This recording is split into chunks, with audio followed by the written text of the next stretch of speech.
Who's the man behind the music? He's Ivan Shaner.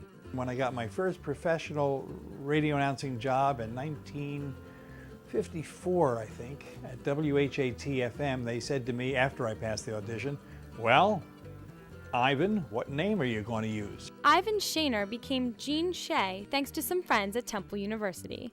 At Temple, finally I got to meet John Roberts, and he actually sounded like a real announcer, which he was and is.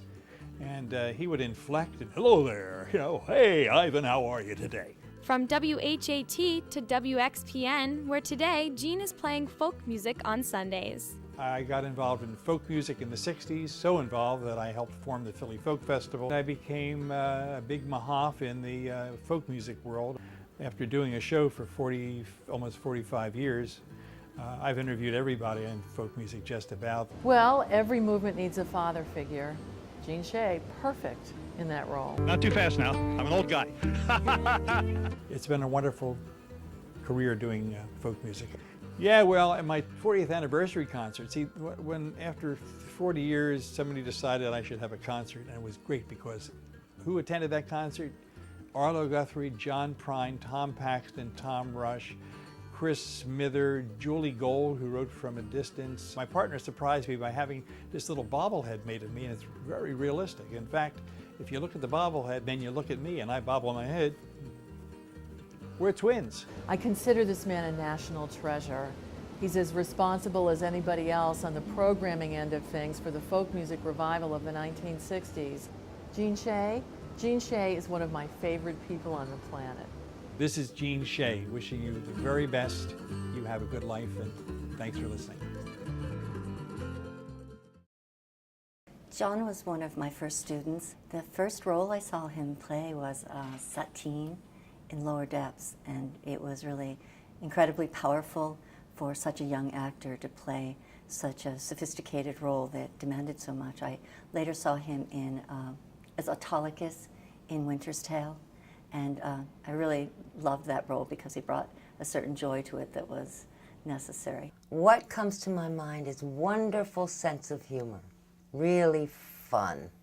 I don't think he particularly loved the physical work in my class, but he did it. I was the theater critic, 78 through 80, while John was a graduate student at Temple. And I saw his work and I wrote about him on several occasions. And what was memorable to me about John was there was a sparkle about him, kind of an awareness of what he was doing.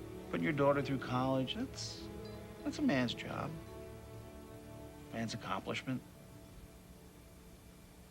But it should be a little easier. Just a little easier.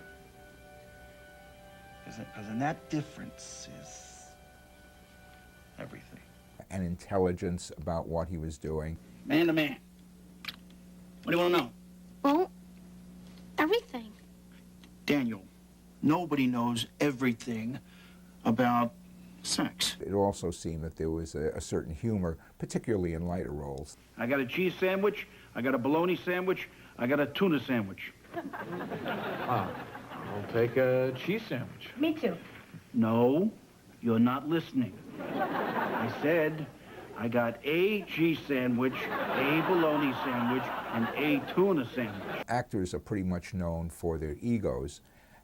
It's nice that John has been able to exhibit a social consciousness and a quest for social justice for his fellow actors. And I think that's really a great and an admirable thing. What a plus factor for us in this department, really, in theater, to know that someone is president of AFTRA. If you wanted something from me, I think I came through for you. He's a guy who's never left South Philly, but he's been all over the sports world. Tom Cardella is a legend in Philadelphia. Known to readers, listeners, disc jockeys, and jocks, he is Mr. Sports. Cardella got his start at Temple University. Had an opportunity to become the sports director of the station, broadcast games from the Palestra, broadcast from Old Madison Square Garden.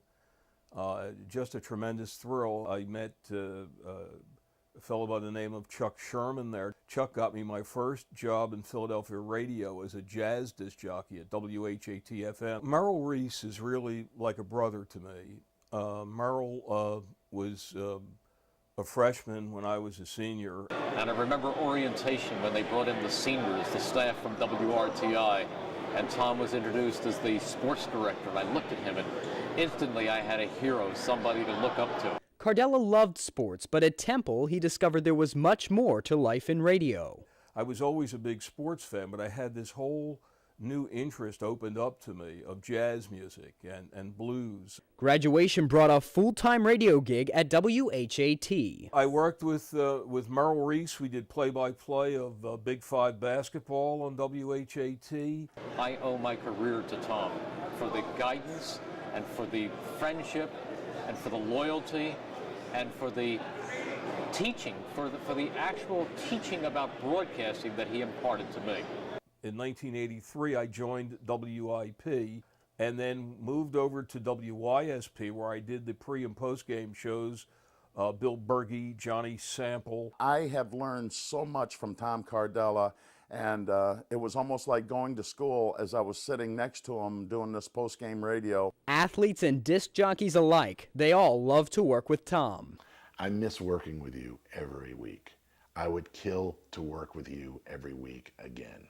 It was one of the greatest experiences of my life. And from what I understand, someone else is starting a sports station. Maybe.